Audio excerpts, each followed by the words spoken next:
जय श्री ओम नमः सिद्धेभ्य ओम नमः सिद्धेभ्य ओम नमः सिद्धेभ्य नमो अरहन्ताणं नमो सिद्धाणं नमो आयरीयाणं नमो वज्जायाणं नमो लोये सवसाहुणम्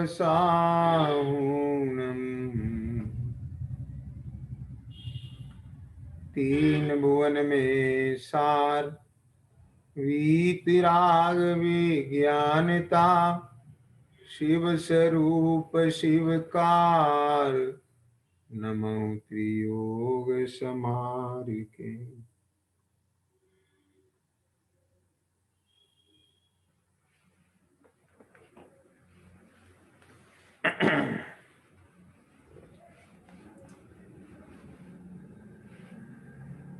शेराला जी के आधार से अपनी चर्चा चल रही है। अभी तक जो अपनी चर्चा चली है कि जगत के जितने भी जीव हैं वे सब सुख चाहते हैं और वह सुख निराकुलता रूप है। आत्मा का हित सुख में ही है, इंद्रिय सुख की बात यह नहीं है। यहाँ उस अतीन्द्रिय अनाकुल सुख की बात है कि जो बाह्य अनुकूलता में नहीं बल्कि अनुकूलता और प्रतिकूलताओं के विकल्पों से पार अपने स्वभाव के आश्रय से जो प्रकट होने वाला स्वाभाविक आनंद है, जो कि अंतर से प्रकट होता है, जो कि आत्मा का स्वभाव है, वह सुख प्रकट होने में ही, प्राप्त होने में ही, वेदन होने में ही सर्व आत्माओं का हित है। एक ऐसी अवस्था तक पहुंच जाना आत्मा का जहाँ सर्व प्रकार से द्रव कर्म भाव कर्म नो कर्म का भाव हो जाए और यह आत्मा अपने स्वाभाविक दशा को प्राप्त हो जाए, और उस दशा का नाम है मोक्ष दशा। उस मोक्ष दशा को प्राप्त करने के लिए जीव को मोक्ष मार्ग में लगना चाहिए। और वह मोक्ष मार्ग क्या है? सम्यक दर्शन ज्ञान चारित्र की एकता, वह मोक्ष मार्ग है। और सम्यक दर्शन ज्ञान चारित्र क्या है कि पर द्रव्य से भिन्न आपकी रुचि, पर द्रव्य से भिन्न आपका जानपना, पर द्रव्य से भिन्न आप में लीनता।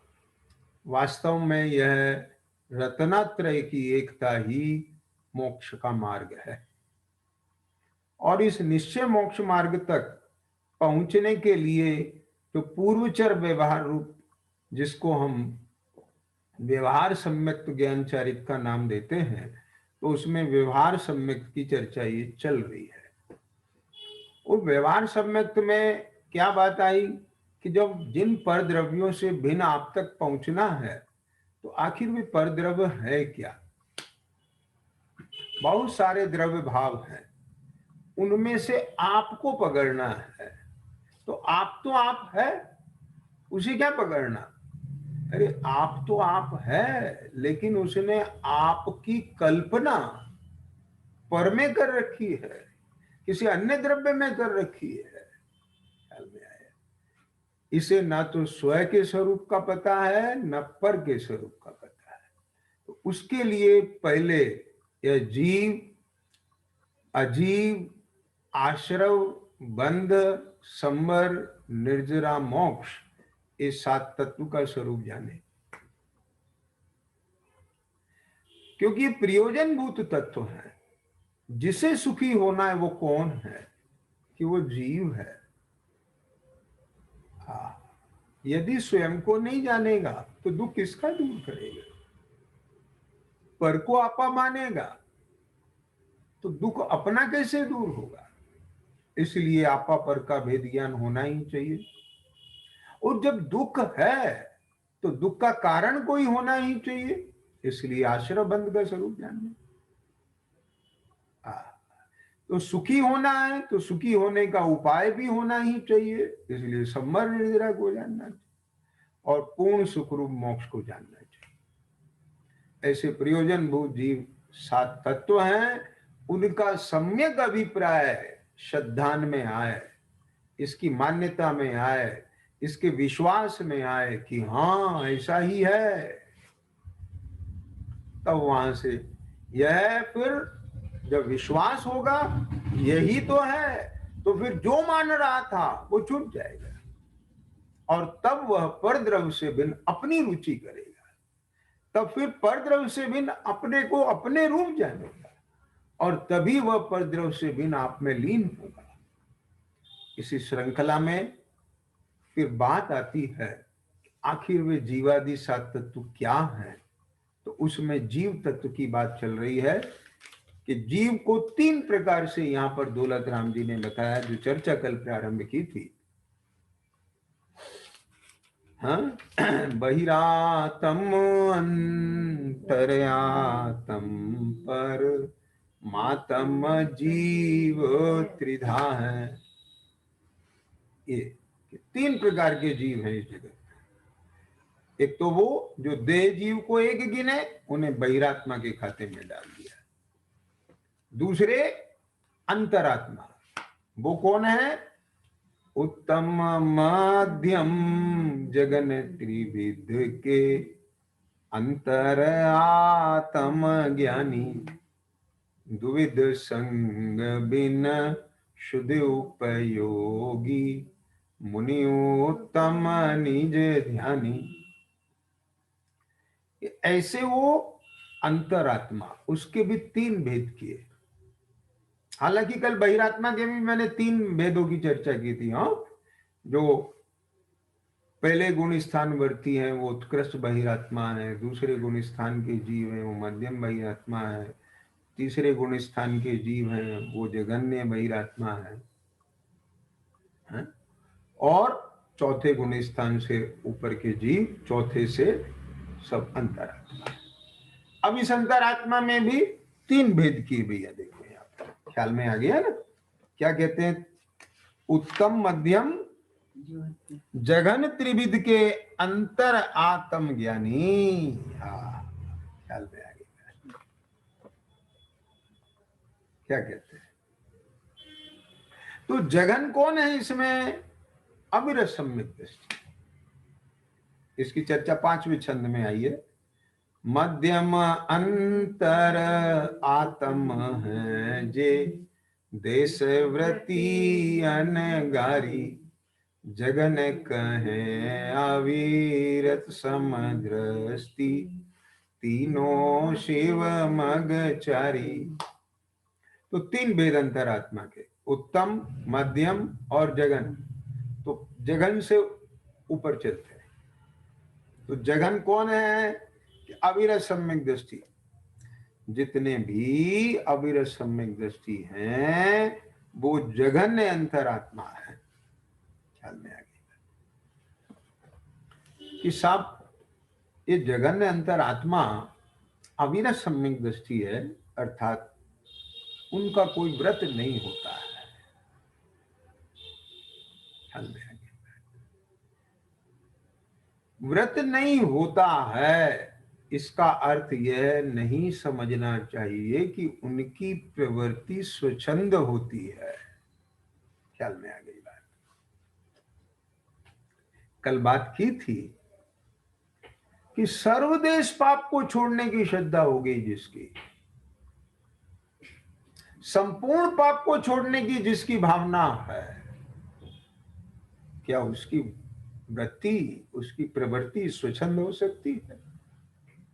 क्या वह रात्रि भोजन करेगा? क्या वह सप्तव्यसन सेवन करेगा? क्या वह न्याय या नीति का सेवन करेगा? नहीं करेगा। ख्याल में आ गया। इसलिए यह जो कुलाचार है जैन का, उसका सामान्य रूप से उसके भी पालन पाया जाता है। ख्याल में आ गया। अरे जिन सर्वज्ञ परमात्मा की वाणी को सुन करके, इन देवगुरु धर्म के सानिध्य में आकर के उसने इस पवित्र सम्यक रत्न को प्राप्त किया है, तो क्या उससे पहले उसने उनके द्वारा प्ररूपित जीवादि सात तत्व का स्वरूप जाना है ना? क्या उसके उनके कुल में, उनके शासन में, उनके उपदेश में सामान्य स्वरूप नहीं जाना उसने? हाँ, कि अष्टमूल गुण होते हैं, ये तो जैन के होते हैं आरंभ से। मध्य मास मधु का त्यागी होता है, वो तो जन्म से होता है वो जैन। पंचुदंबर फल का त्यागी होता है वो जैन। ये तो जैनों का कुलाचार है। ख्याल में आ गया? जिसके अभी बख्श बख्श का ठिकाना नहीं, वो तो फिर भगवान की सामान्य बात भी नहीं मानता, तो फिर वो विशेष कहां से मानेगा? और जिससे भगवान की ये विशेष बात, जीवादि सात तत्व की बात सुनने के लिए मिल रही है, और जो उसमें अपना उपयोग लगा रहा है, तो वो ऐसे ही थोड़ी होगा, कोई चलता फिरता हरू खेरू नत्थु खेरा थोड़ी होगा। क्या कहा? अब यहां एक प्रश्न उठा देते हैं कि सब वो जो सिंह था वो कौन सा पालन करता था, उसे तो हो गया ना सम्यक दर्शन। लेकिन यहाँ जितने लोग सुनने वाले हैं, जितने लोग पढ़ने वाले हैं, उनकी स्थिति शेर जैसी थोड़ी ही है। क्या वो पहली बार सुन रहे हैं? क्या उन्हें जैन कुल नहीं मिला है? क्या उन्हें बाह्य में ऐसा समागम नहीं मिला कि जिसमें बात आई है कि ये भक्ष है, ये अभक्ष है? ये मोटे तौर पर उसका जो अपना कुलाचार होता है वह पाया ही जाता है। लेकिन इतना फर्क है कि जो ये 12 व्रत हैं, ख्याल में आ गया, इनका प्रतिज्ञा पूर्वक जो पालन होता है वह दूसरी प्रतिमा से होता है। ख्याल में आ गया? उसे पक्ष होता है व्रत का, वह अपने जीवन में जहां तक है प्रयास करता है, लेकिन अभी उसकी चारित्र मोह की ऐसी स्थिति है, तीव्रता है, कि वह उन 12 व्रतों को प्रतिज्ञा रूप में नहीं ले पाता है, इतना बल नहीं आ पाता है उसका।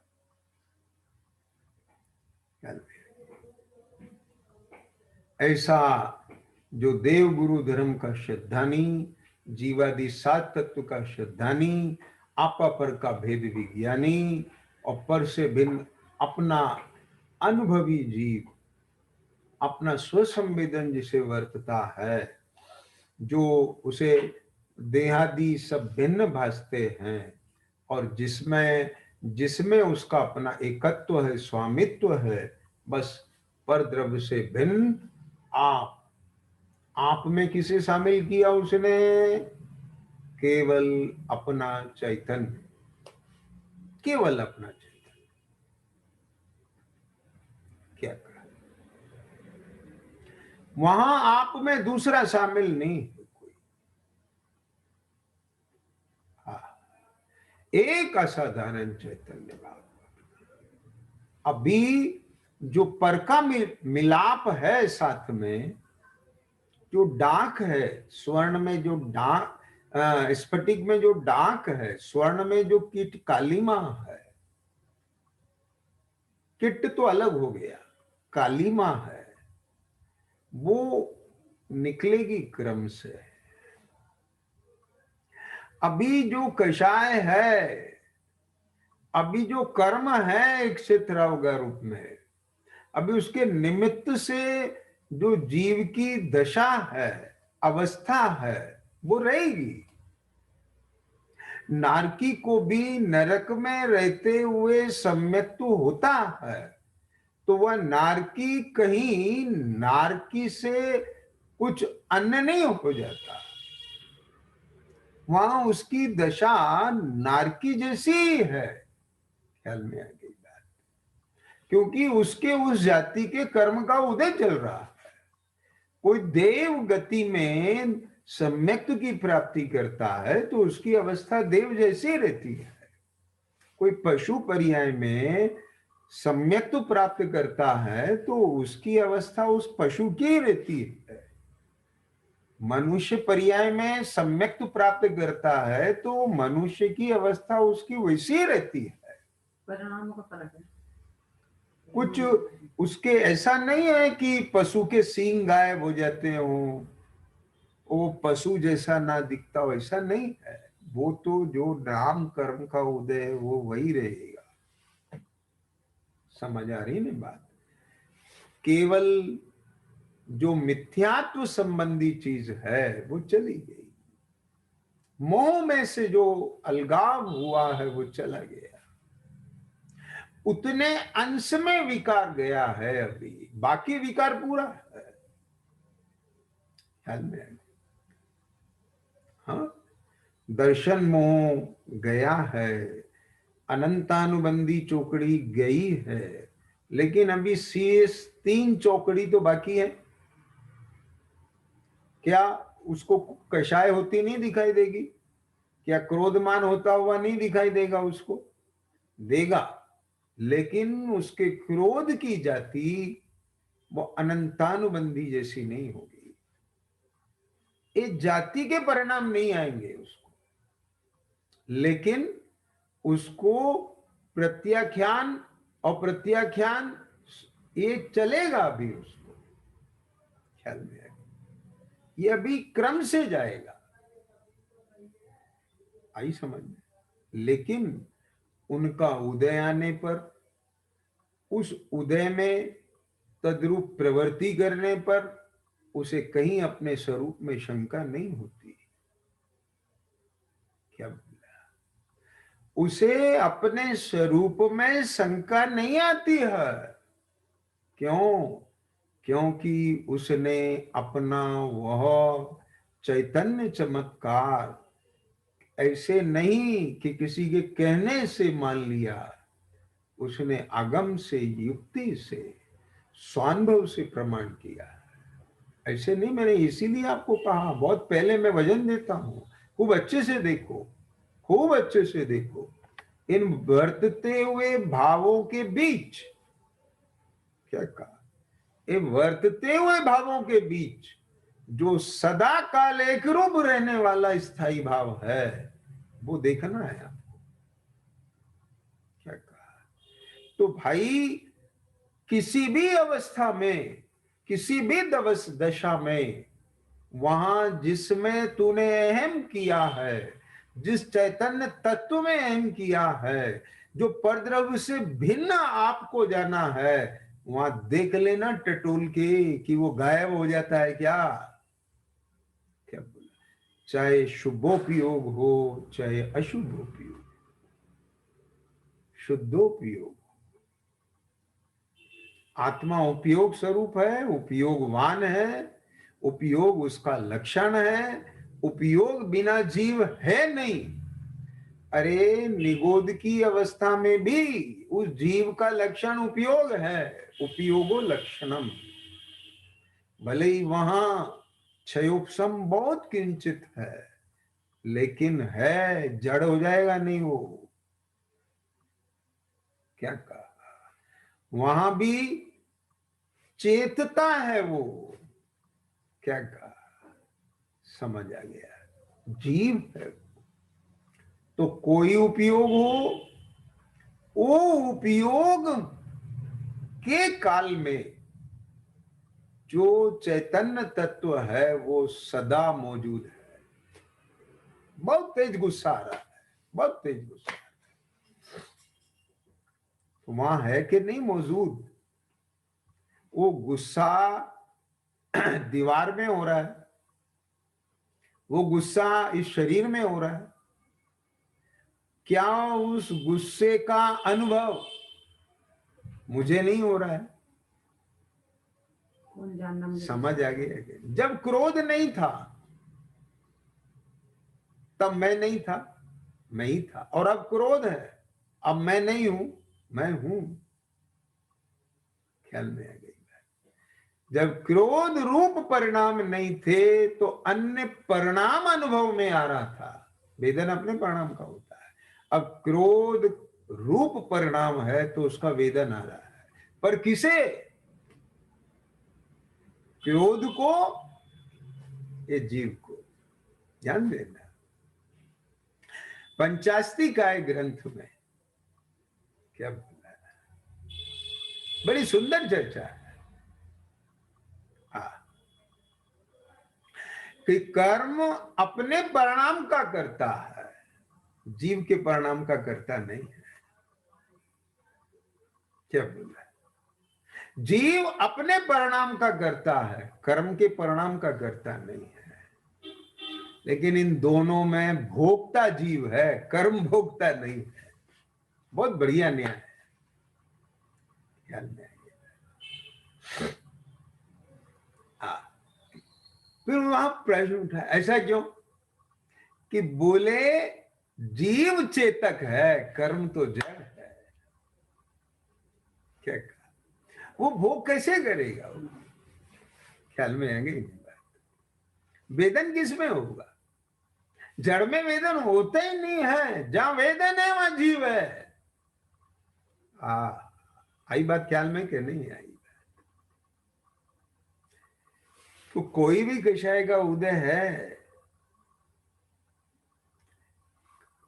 क्रोध का वेदन, उसका स्वाद अलग है, मान का स्वाद अलग है, माया का स्वाद अलग है, लोभ का स्वाद अलग है सब आकुलता रूप। लेकिन उसमें अलग अलग है ना, तीव्रता का स्वाद अलग है, मंदता का काल स्वाद अलग है, और मंदता का स्वाद अलग है। तीव्र, तीव्रतर, तीव्रतम, मंद, मंतर, मंदतम, ऐसे असंख्यात भेद हैं। लेकिन सबका वेदन अलग है, पर वेदन है। क्यों? ध्यान देना भाई, यहां आकर के ये आप किसी को स्लैप लगाओ, तमाचा, ऐसे तमाचा लगाओ, ठीक है? अब इतनी तेज हाथ उठाया और यहां आते आते ऐसे लगाया, तो यहां पर इतनी तेज वाला वेदन होगा कि हल्के वाला होगा? हा? और यहीं से और तेज मार दिया तो तेज वाला होगा। तो आपको जो चोट का ज्ञान होगा, लगने का ज्ञान होगा, वो तो जैसा स्लैब पड़ेगा वैसा होगा, जैसा तमाचा पड़ेगा वैसा होगा। लेकिन वेदन तो होगा कि नहीं होगा? तो भेद किसके कारण? भेद तमाचे के कारण। ख्याल में आ गया? लेकिन जानना किसके कारण? वो जानना मेरे कारण। क्या बात पकड़ में आई कि नहीं आई? वो ऐसे जो बहुत अच्छे से कस कस करके, कसौटी पे कस कस के, पूरी तरह से परीक्षा से जिसने निर्णय किया है, परीक्षा प्रधान नहीं होता है वो।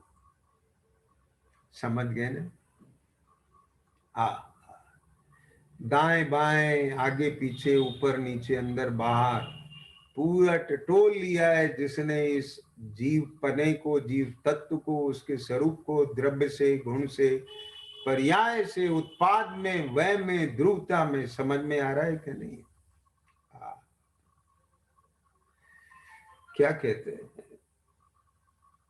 बहुत बातें, ऐसे नहीं है। जो वस्तु का अनेकांतात्मक स्वरूप है, अनंत धर्मात्मक स्वरूप है, जो प्रमाण का विषय है, वो जिसके ज्ञान में, जब भी वो ज्ञान प्रमाण है, वो फिर उसमें प्रयोजन साधने के लिए उस शुद्ध तत्व को विषय बनाता है ज्ञान। क्या बोला? जिसमें कोई मिलावट नहीं है। क्यों? क्योंकि शुद्धने के आलंबन से जब वर्तमान में ज्ञान उस शुद्ध तत्व को निहारेगा, उस शुद्ध तत्व के में मगन होगा, तब ही ना आश्रव का संबर होगा।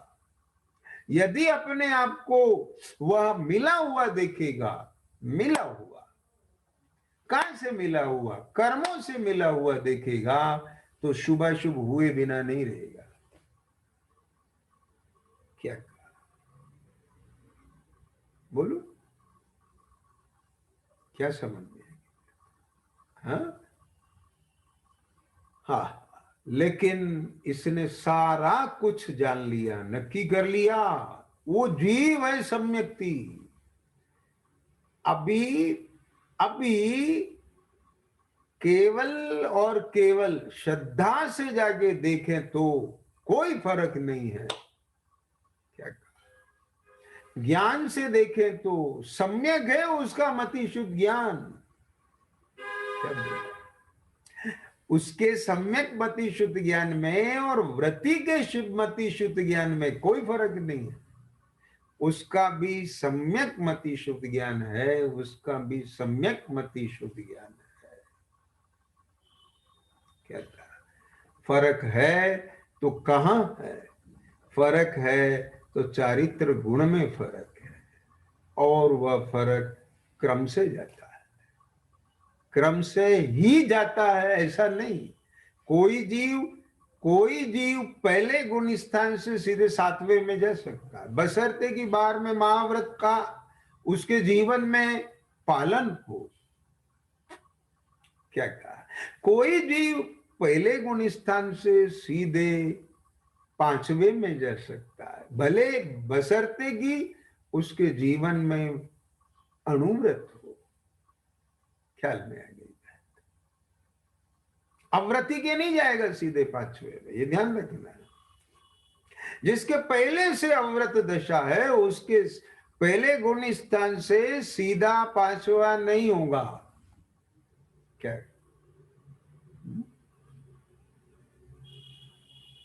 तो अव्रति अगर कोई जीव है, पहले से असंयमी है, अव्रति है, तो उसको चौथा गुण स्थान ही होगा। अगर कोई जीव महाव्रती है, द्रवलिंगी मुनि है, तो उनको सम्यक तो होता है। ऐसा नहीं है कि द्रवलिंगी को सम्यक तो नहीं हो सकता है। पहले गुण स्थान से सीधे सातवें में, फिर गिर के छठे में आता है।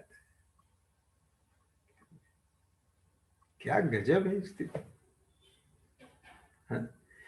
तो अभी जो अपना प्रसंग चल रहा है, जो चर्चा का विषय चल रहा है, वो अंतरात्मा के संदर्भ में चल रहा है। मैंने इसकी तरफ कल चर्चा भी की थी कि बहिरात्मा से अंतरात्मा कैसे हुआ, लेकिन अब उस अंतरात्मा में जो तीन भेद आए, ये कौन से?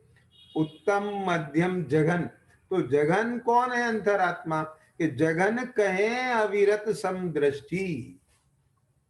जो अविरत सम्यक दृष्टि है उसको जघन सम्यक्ति कहते हैं, जघन अंतरात्मा कहते हैं। कैसा है वो? वह श्रद्धा में सर्व पापों से विरत है, लेकिन प्रवृत्ति में विरत नहीं है। ये फर्क है बुद्धि है उसकी। ख्याल में आ गया? और उसका अपने आप में निंदा गरिया होती है, खेद वर्तता है। आई बात समझ में कि नहीं? क्या कहा? वो ऐसे हर समय नहीं होता रहता। जैसे जैसे एक देश लेना दृष्टांत, कोई दरिद्री व्यक्ति है, ठीक है, अभी थोड़ा सा वो कुछ हुआ है वो, और वो कपड़े पहन के, ड्रेसेस पहन के, वस्त्राभूषण पहन के किसी बड़े कार्यक्रम में जाता है, तो वहां उन सब के बीच में उसे कैसा लगता है? संकोच सा रहता है, अच्छा नहीं लगता है। ख्याल में है? जानता है कि आने वाले टाइम में मेरे पास भी ये सब स्थिति होने वाली है। श्रद्धा की अभी वैसे कोई भेद नहीं है वहां। वो लोग नहीं भेद कर रहे हैं, वो भी जानते हैं ये हमारा साथी है, ये ख्याल में आ गई बात। हाँ, है ना? लेकिन तो भी उसे लगता है ना अपने आप से। हाँ, ऐसे यहां उसको ये लगता है कहां मेरा स्वरूप और कहां ऐसा परिणाम। क्या बोला? हाँ, माने क्या कहें उसे, ये शब्दों में कहने की बात नहीं है, थोड़ा सा इशारा करने की बात है कि भीतर में कहीं किसी रूप में, क्या बोला, भीतर में कहीं किसी रूप में उसको थोड़ा सा ऐसा लगता है। क्या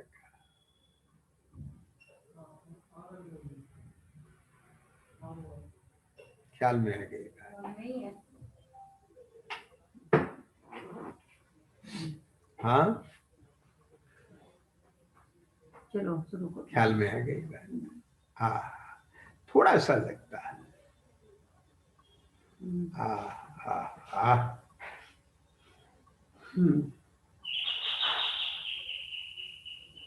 ऐसा लगता है कि अरे देखो, महाव्रती मुनिराज वन जंगल में और कोई चक्रवर्ती महाराजा, हाँ, अवरत सम्यक दृष्टि हो सकता है,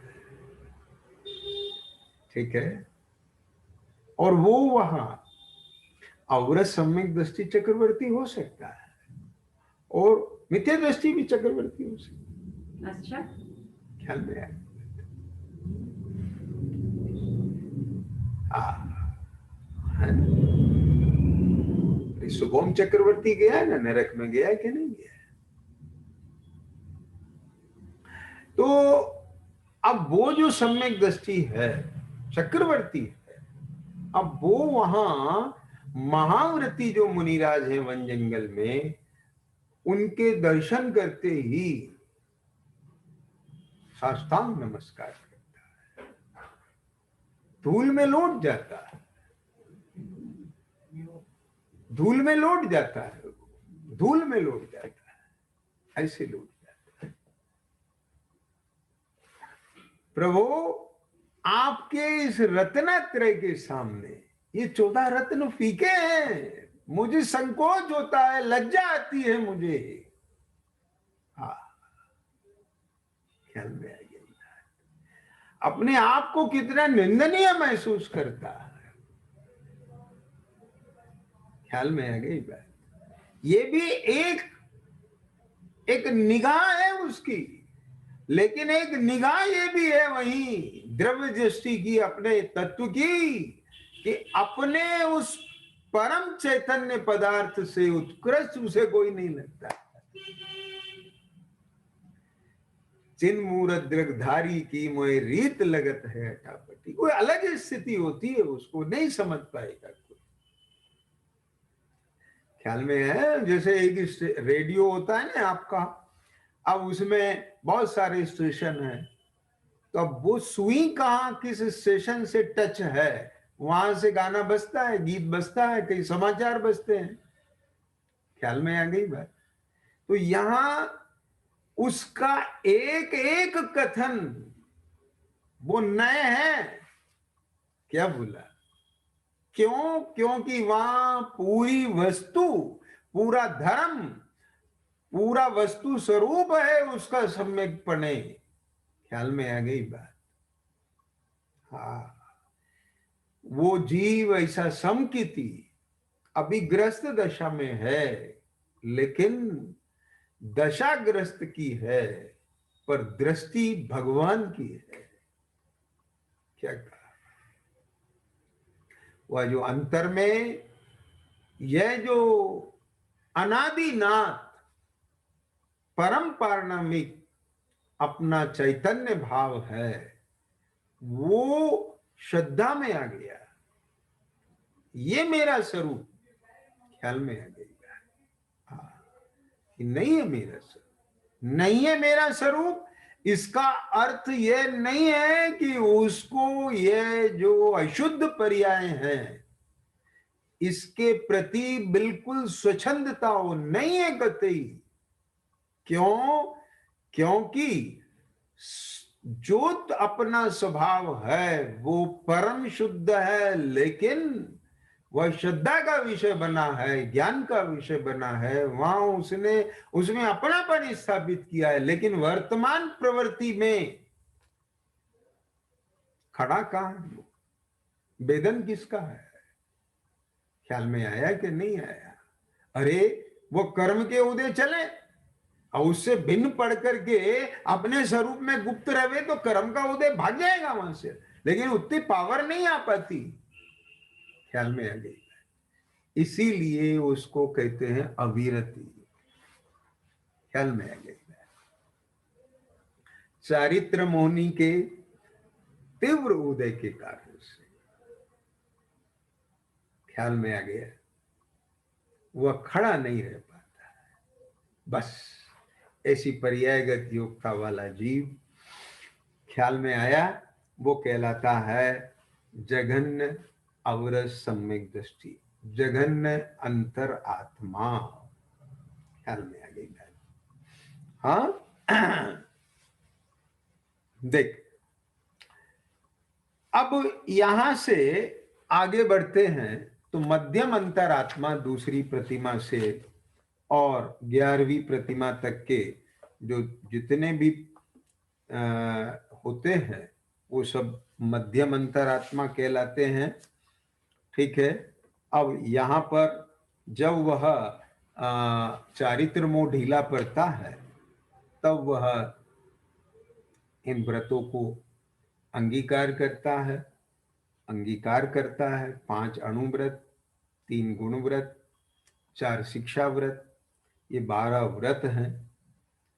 यद्यपि अभी गृहस्थ है, गृहस्थ की भूमिका है, इसलिए अभी वो वहां पूर्ण रूप से पापों से विरक्त नहीं हो पाता, तो भी अभी अणुमात्र एक देश वह विरत हो जाता है, वो प्रतिज्ञा पूर्वक विरत होता है। ख्याल में आ गया? यद्यपि अवरस सम्यक दृष्टि अभ्यास रूप में पाक्षिक है, वो पक्ष है, उससे जितना बने पालन करता है उस तरफ। ऐसा नहीं है कि मैं तो अविरत सम्यक दृष्टि हूं, मेरे तो अभी व्रत है ही नहीं, चाहे जैसे प्रवर्तन करूं, मुझे तो छूट है। क्या समझ में आ गई है? अभी तो मेरा नाम ही अविरत सम्यक दृष्टि है, जब व्रत आएंगे तब आएंगे। है? ख्याल में आ गया? ये नहीं होता, नहीं होता। जिसके संपूर्ण की श्रद्धा हो, संपूर्ण की भावना हो, उसको जितनी गुंजाइश दिखे और वह उस गुंजाइश का लाभ ना उठाए, ऐसा नहीं बनता है। ख्याल में आ गई बात? आप गाड़ी को कितना भगाना चाहते हैं, कितना भगाना चाहते हैं, है? लेकिन कभी कभी क्या होता है, जाम में फंस जाते हैं, है? तो नहीं निकाल पाते। तो आप क्यों नहीं बढ़ पा रहे हो? कि वहां जाम है। समझ में आ गया? लेकिन आपको जैसे ही कुछ गुंजाइश मिलती है ना, तो आप बढ़ते हैं, बढ़ते हैं, बढ़ते हैं, रास्ता बनाते हैं। समझ में आ गई बात? तो यहां ऐसा नहीं समझना कि अविरत सम्यक दृष्टि स्वच्छंदता में कि मेरे तो साहब व्रत ही नहीं होते और चाहे जैसा वर्तन करे, ऐसा नहीं होता। उसे जितनी अनुकूलता होती है, जहां जितना कर सकता है वो करता है, क्योंकि संपूर्ण की भावना है। ध्यान देना, मैं एक चीज और यहां बहुत अच्छी कहना चाहता हूं, मुझे ख्याल में आ रही है तो मैं अभी कह देना चाहता हूं। ये जो जैन धर्म है ना, ये त्याग का धर्म है, ग्रहण का नहीं है, भाषा है ये। जैसे कहने में आता है अणुव्रत ग्रहण किए, कहने में आता है महाव्रत अंगीकार किए, माने कुछ लिया, क्या कहा, क्या कहते हैं, महाव्रत लिए, अणुव्रत लिए। समझ में आ गई बात? थोड़ा समझना। तो क्या करता है वो, है? समझ गए ना? तो सबको क्या लगता है कि ये लिए ना, इसका पालन करना। वास्तव में तो एक देश पाप का त्याग किया है तो उस रूप प्रवृत्ति नहीं होती, और जिसके वो एक देश पाप का त्याग होता है उसकी प्रवृत्ति कैसी होती है, वो है जो अनुव्रत का स्वरूप है, जो महाव्रत का स्वरूप है। ध्यान से सुनना क्या बोला। सामायिक प्रतिमा है, सामायिक प्रतिमा में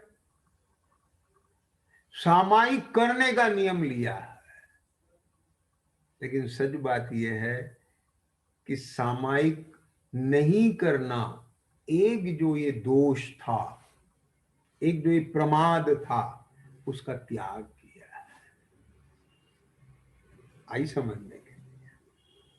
ये जितना जितना बल बढ़ता है ना, विकार छूटता है, और जो विकार छूटता है उस विकार के छूटने पर शुद्धता आती है। उस शुद्धता का नाम है ये।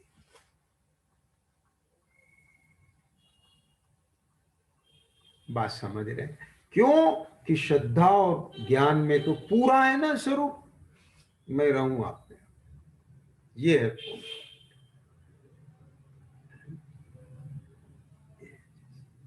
क्या बोला भैया? तो जितना छूटे छोड़ते चलो।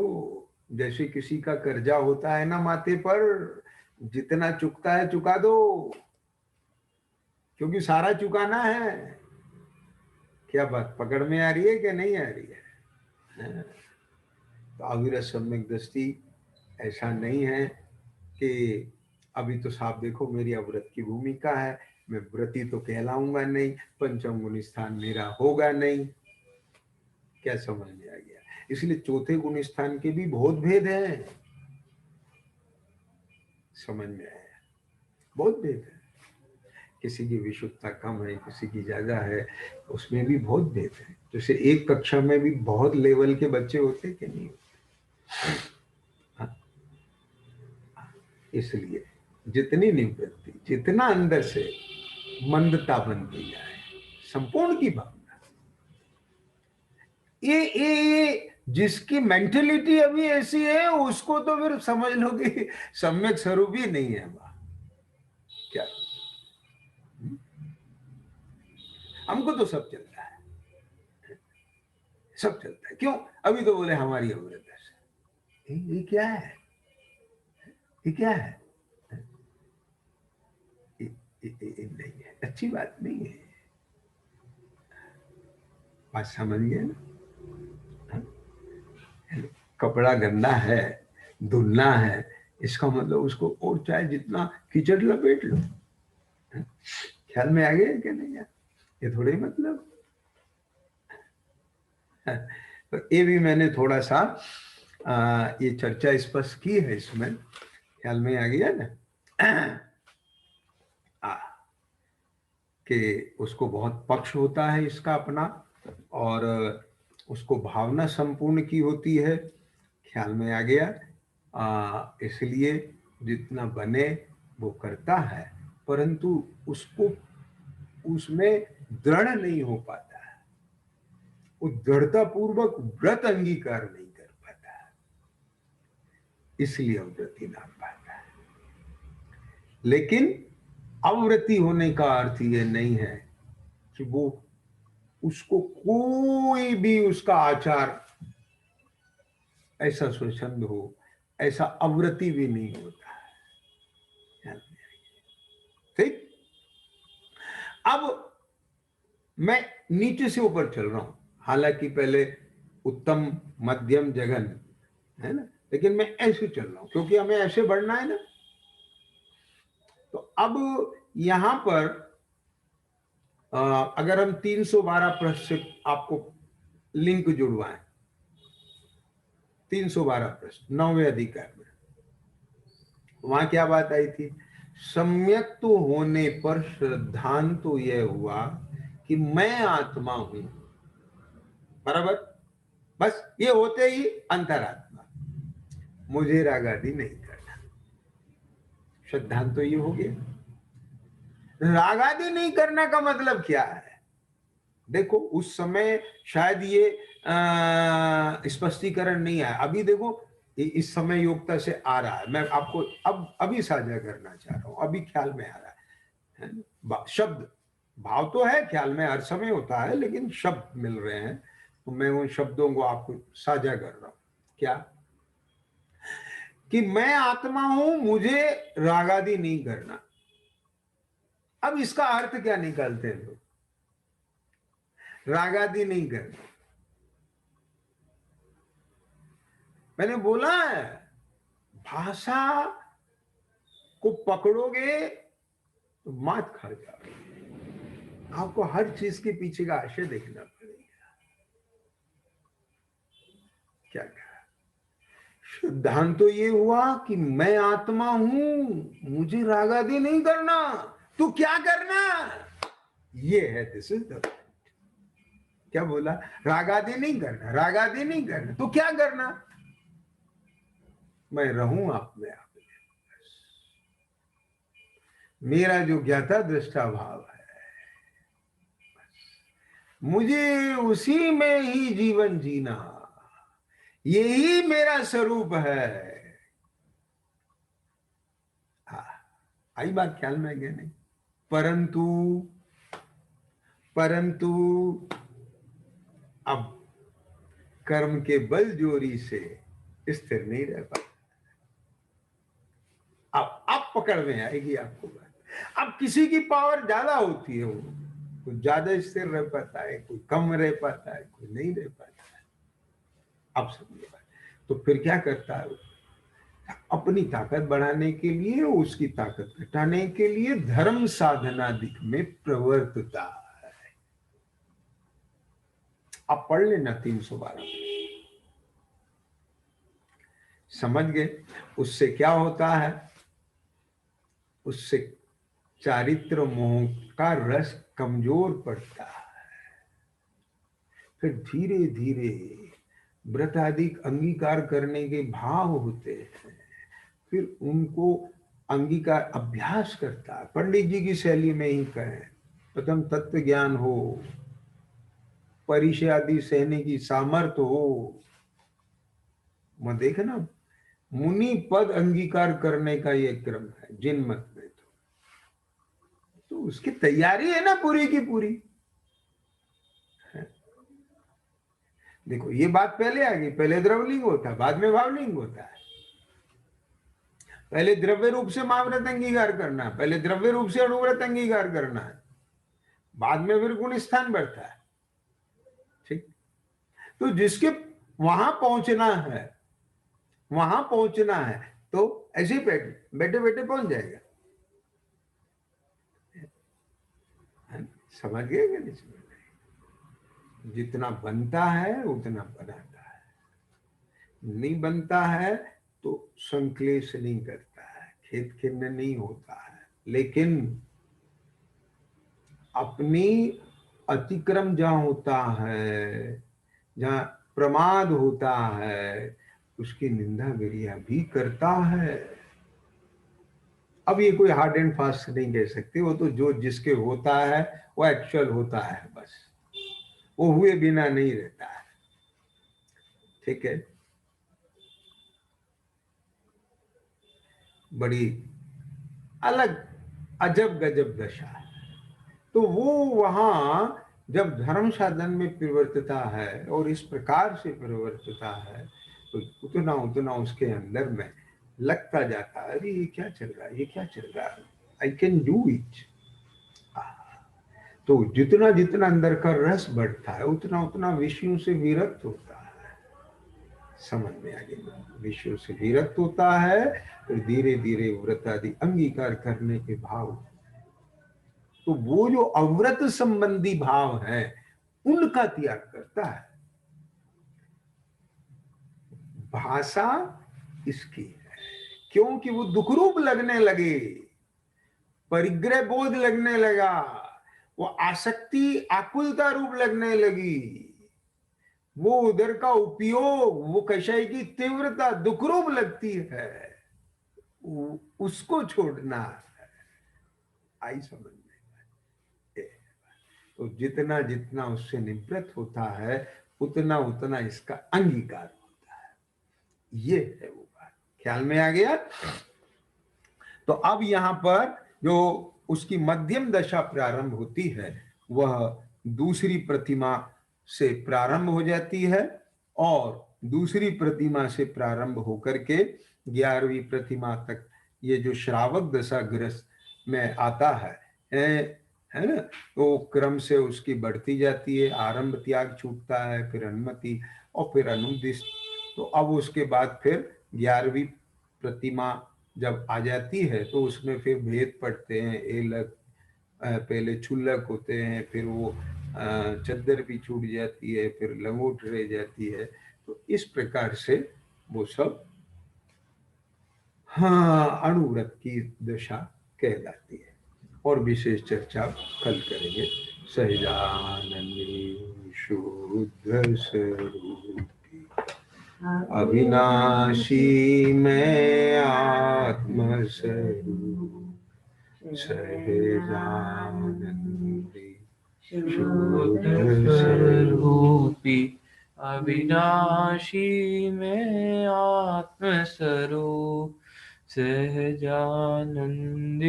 शुद्ध स्वरूपी अविनाशी में आत्मस्वरूप। निज निधि निज बताई कि अनंत उपकार है, उसके लिए जिन वाणी माँ को वंदना शत बार। नौवन।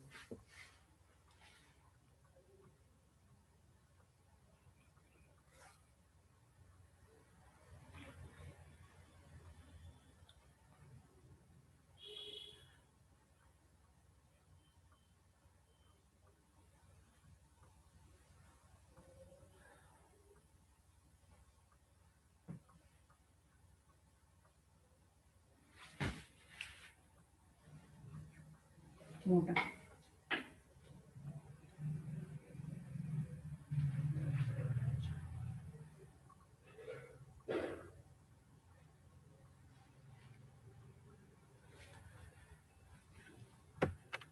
बोले दो अष्टांग में जिनवाणी माता की जय, महान जैन धर्म की जय।